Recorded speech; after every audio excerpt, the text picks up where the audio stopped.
Welcome, everybody, to How to Turn Fear into Confidence That Creates Cash. And I'm so excited to have Dr. Betty Uribe with me this morning.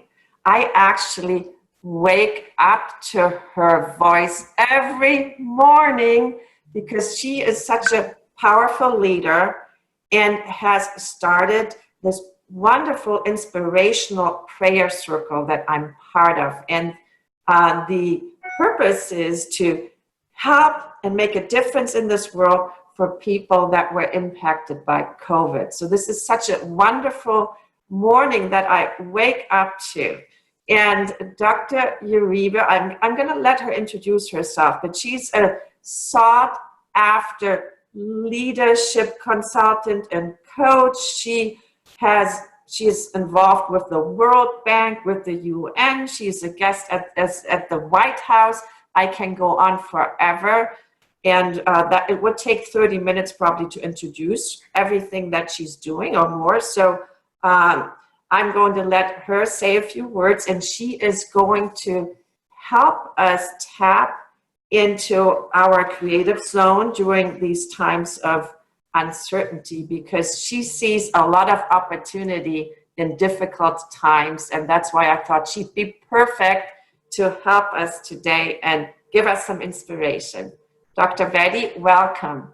Thank you so much, Gabrielle. It's truly a pleasure to be here. So I'll give you a very high-level overview of how your audience could possibly maybe tap into what my background is. So instead of just giving you a run of everything I've done, I'll just talk about what areas they can tap into. And if they need anything, they're welcome to get a hold of me on LinkedIn, and I'd be happy to answer any questions. So I'll go very broad and shallow, and then we can go deep if you want. So I'm a mother of three. My kids,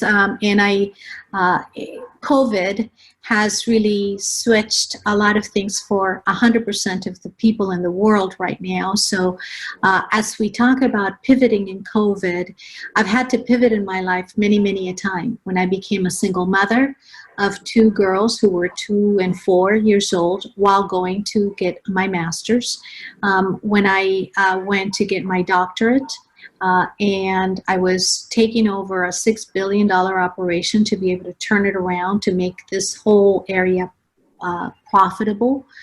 When I came to the United States, learning the language and coming from riches to rags. My dad was a millionaire. He was an entrepreneur, and my mother left because he was an alcoholic. And we came here, and I had to pivot. I became the housekeeper, and I became I started cleaning houses and babysitting, and I practically raised my little brother, who was 6 years old. I was 12 at the time.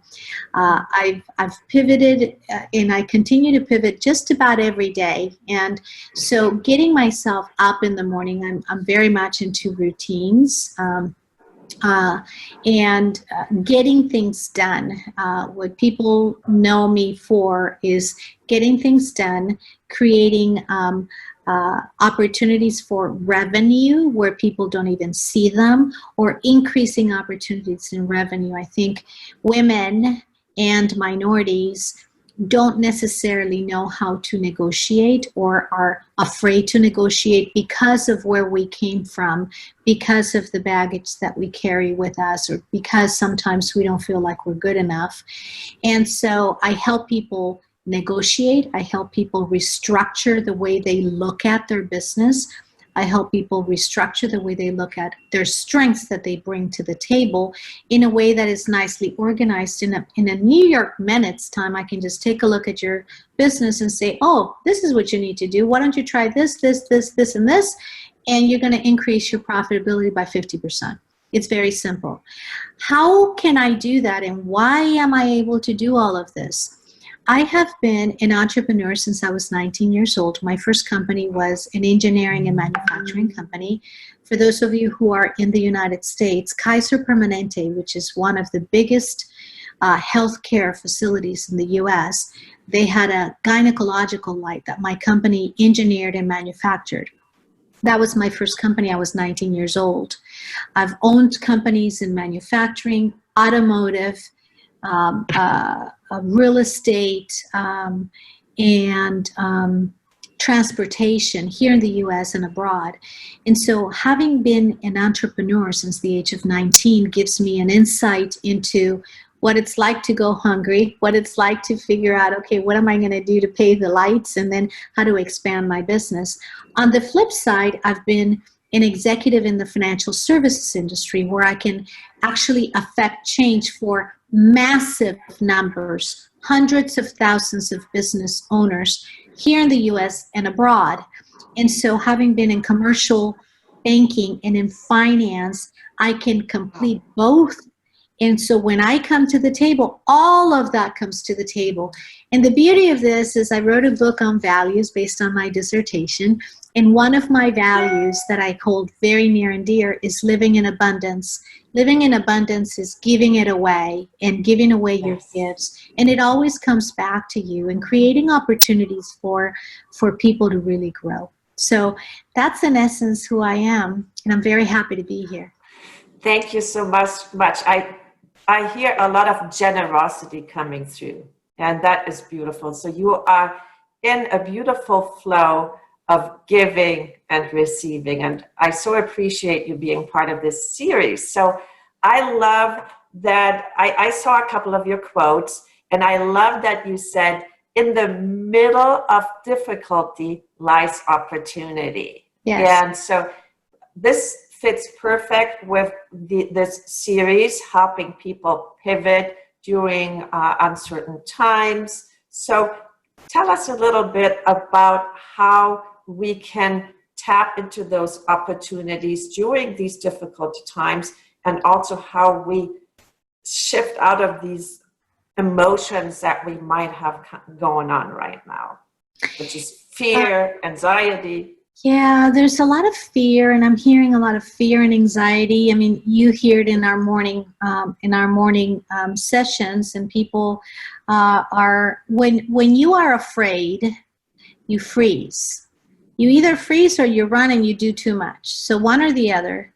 So getting a hold of your emotions is really important. And then the other piece is really understanding what your genius is and how each parts of your genius can actually match something that is happening in the community. A really good way of doing that is getting somebody else to take a look at you, because they're looking at you objectively. When you're in it, it's like being in your business versus being on your business. When you're inside of your business, it's really difficult to take a look at it. That's why you need an outside coach, somebody like you, to come in and to bring into their business, okay, this is what I see because I'm not emotionally tight. So Gabrielle, you come in and you say, I'm not emotionally tight, so I can see it clearly. And I always say, I want to borrow your brain. And I encourage people to borrow other people's brain. That's one way. The other way is to create a tribe. You always hear me say, we don't do this alone. If you have different people with different backgrounds and they come into the table from a different standpoint, they're going to see a different side of you based on their genius. Everybody has what Jim Collins in his book, Good to Great, calls their unique ability. I call it your genius. And so if they're looking at you, for example, your sessions that you have round tables of different people. And you just mentioned right before this something that you're doing called Help Me Pivot. Those are perfect. I would walk in there, because what happens is you're going to have different people that are looking at my business. Say I expose my business and I say, I'm really afraid of this. And somebody else from a different standpoint, or even a different line of business, they're looking at it from their vantage point. Maybe it's an artist and they're looking at it from the artistic point of view. Maybe I'm not an artist and I have a blind spot there. By getting a tribe, a diverse tribe of different people with someone like you who can actually be on it and be orchestrating it on my behalf, oh my goodness, there's nothing that can stop me, because all of a sudden it's not just my brain, but it's the collective brain of all of these people, that each one of whom brings in, say, 10, 15, 20 years of experience in their area. So imagine the kind of education you're going to get. I don't know about you, but I paid over $200,000 for my doctorate. Whatever it is you're charging, you walk in and you're getting all of this value from other people. That is the fastest, best way to do it. But when you walk in, you've got to be committed and you've got to be open to listening to the feedback and really assimilating what people are saying. And emotions, again, one more time, get in the way. So that would be my best advice for people. So that is beautiful. So find your tribe, build a tribe, and also invest in yourself and get yourself a coach, right? And look at who you are surrounded by, right? It's very important. I heard once, you never ever want to be the smartest one in the room. No, because it would be very boring. You always want to be learning and you always want to be yearning. I remember when I went to Sir Richard Branson's private island the first time I went, and all of a sudden I was surrounded by billionaires. Everybody there was a billionaire, or most of them. Very few millionaires, but mostly billionaires, and very proud of being billionaires. And here's little Betty, and here I am. And so you're going to feel the insecurity. You're going to feel where you came from is going to come back to you, or whatever insecurity you have in your life. If somebody told you you're not enough or you will never, like Maria Mastro di Casa's book, you'll never read that book. By the way, it's a fantastic book. But so if you heard, you'll never think those things are going to come. But I had to get there myself so that I could understand, really, it's only zeros. It's a factor of zeros. It's only zeros. I love it. It's just a factor of it.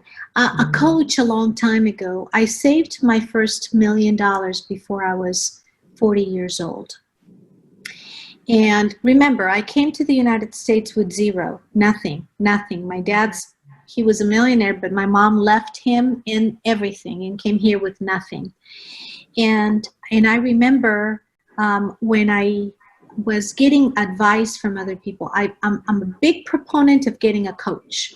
I'm a big proponent of having a personal board of directors.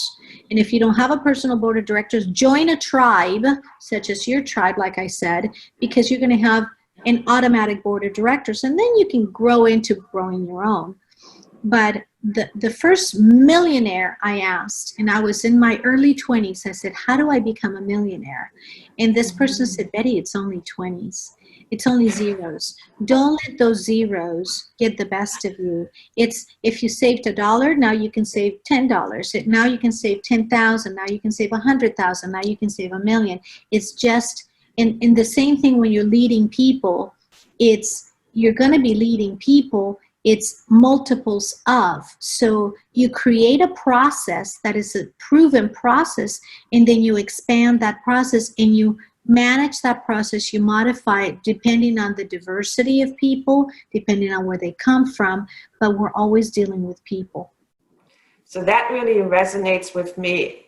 Don't worry about the zeros. But what I also heard you say is don't compare yourself with others and don't get intimidated.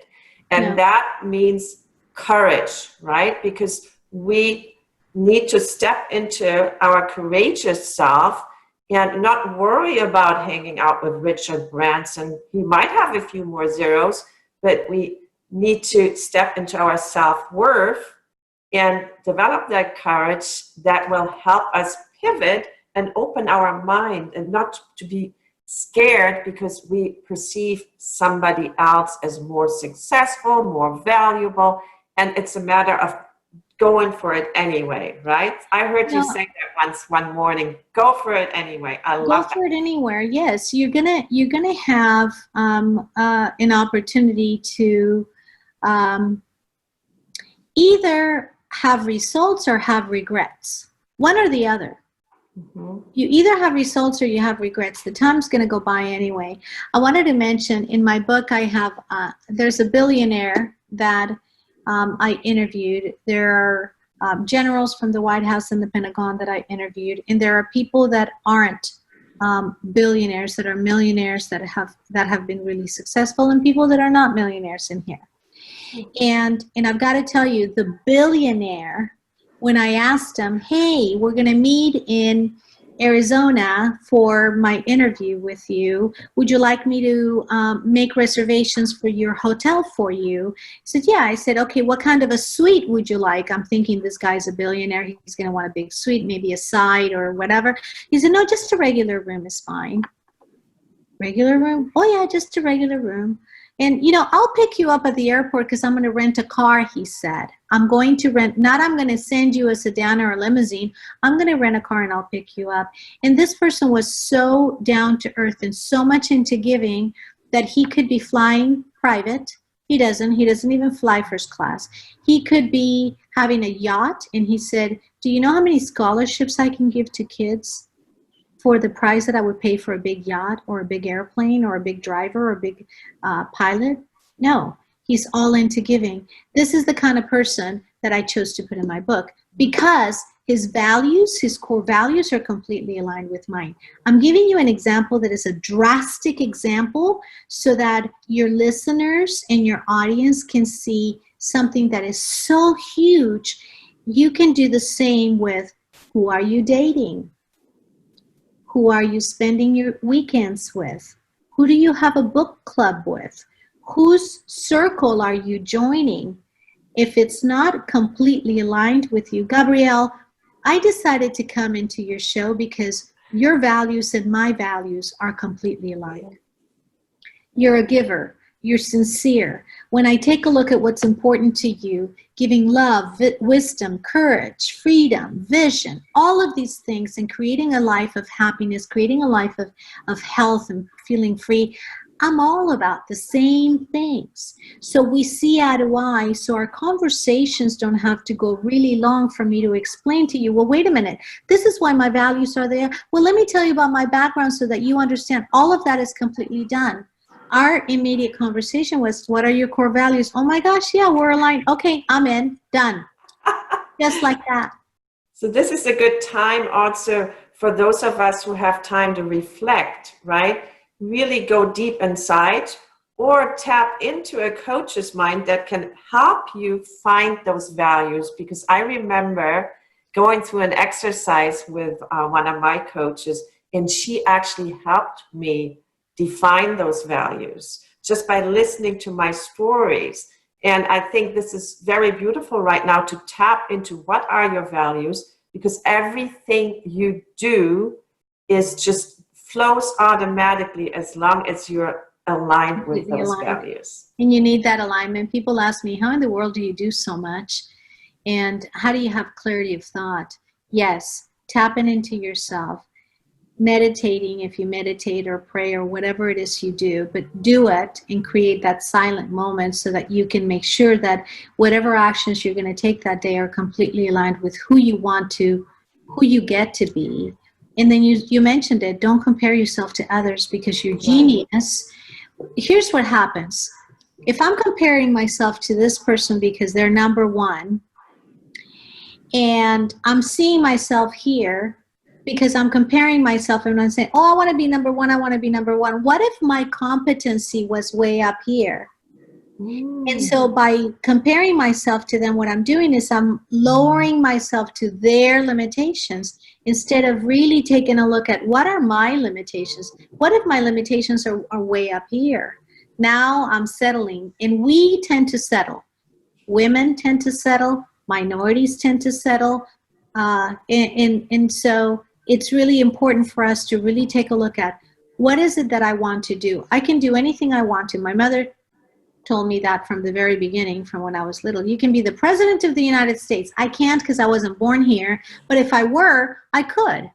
And so it's really interesting when you look at things as possibilities, and let's bring this right back to your initial question, or your initial premise was, in the middle of chaos lies possibility. Yes. When everything is coming down around you, the people that are not centered are running and trying to figure it all out, when those people who are centered are really taking a sober look at everything that's falling down and saying, wait a minute, okay, my genius is this one is falling down. I think I will match that with my genius, and voila, I've just created a business. There's the need is already there. It's just a matter of making it nice and simple. Don't try to fit a square peg into a round hole, but make it nice and simple. What are your core values? What is your genius? And your coach can help you with that. What is your genius? And then match that genius with what's falling already that is in need, a vacuum that is being created. And if you can fill that need, you've got an immediate successful business. And then you just put together a process, what I call a funnel, and it's very simple. Life can be very simple when you stay aligned. Yes. And it's actually various coaches that I've had in my life that have opened up my mind to step out of that box, right? Because a lot of times we are in this box, and then maybe our parents helped us kind of get in there and stay in there, stay nice and safe and secure. And I think my experience of being surrounded by coaches and my tribe has really helped me to be open to all the opportunities and to developing new programs. And you and me had a conversation. You have so many different things going on, and thank you, because you are just validating that that's okay. That's actually preferred, because I always thought, oh, I have so many different interests. I need to be more focused on one thing, and that's not true. I can do many things as long as I align them with my values and my vision, because that's what connects everything. So that's what I heard you say. Yes. And for those of you who are listening, we were talking about how many sources of income do you want. And from a finance perspective, millionaires have an average of 6 sources of income. Billionaires have an average of 10 to 12 sources of income. So how many sources of income can you have? And you really want to look at passive income, and you can totally talk to that, because you're building a system, and you're helping your people, the people that come to your tribe, build their own system so that they can exponentially grow. So it's perfect. And that is beautiful, because it's these having different sources of income, right, will also help us during uncertain times. Absolutely. And will decrease our fear, because if we have taken care of the bottom of the pyramid, right, food and shelter, we don't have to worry about where the next paycheck is coming from. That helps tremendously. So having the ability to pivot, to have solid values, to have your vision, and also tap into yourself and take a look, do they need to be updated, right? Sometimes maybe we need to freshen up our values a little bit, freshen up our vision to help us expand and grow. Yes. So that is beautiful. So there's a question, Betty, that I have for all of my speakers and experts, and that is, what message would the 100-year-old Betty have for her current self? What message would you give to yourself? It's funny, because when you ask about the message, I think about my 80th birthday toast, which I have written. And then so now I'm thinking about my 100th birthday toast, which is exactly the same as my 80th birthday toast, which I will toast to the people that I have been able to touch along the way, because I'm not taking with me any of these physical things. These physical things don't belong to me. Even my children don't belong to me. And so what are we going to do with what we've been given? And so if I live to 100, and I were talking to myself today as a 100-year-old self, I would say continue on the journey. Continue on your same journey. You're making an impact. You continue to expand. You continue to learn. You continue to surround yourself with the right people, and just continue to be true to yourself and help others do the same. I wouldn't change one thing about my life. In fact, if I were to die today, I would die a happy woman. I feel like my kids are responsible kids that have core values embedded in them. I have a wonderful relationship with Juan Carlos, and I feel like I'm very centered into what's truly important to me. So I would not change one thing. The most important parts in our life are going to be spoken about generations after we're gone. So what is my legacy? I'm very present with that. Both I have my brother, my mother, and my mother have passed away. So legacy is forever present for me. And if it were someone else that my 100-year-old was speaking to, I would talk about, what legacy are you leaving behind? How are you behaving today that other people are learning from? And what do you want to leave behind for them? Children are the messengers we send to a time we will never see. Everyone we touch, we're either adding value or we're depleting value. And we're leaving a message impregnated in them about who we are. And maybe they look at ourselves as a mirror and they say, wow, if she can do that, she came here with nothing, and she's humble and honest, and she's giving it away. And why couldn't I could totally do that. Then that's beautiful, because that's a legacy of abundance. It's a legacy of self-esteem. It's a legacy. And in right now with COVID, what's happening right now with COVID, and what's happening right now with whole societies that are looking at each other that are not equal. They're feeling that they're not equal, or they're not valuing one another. How wonderful to leave a legacy of collaboration, communication, valuing and respecting one another, where each other's voice is heard and respected and honored. And when you walk in as the princess, because I call my daughters the princess, the daughter of the mighty king. So act accordingly. You're a princess. Act accordingly. Give abundantly. Treat people with grace and dignity and respect and value and unconditional love.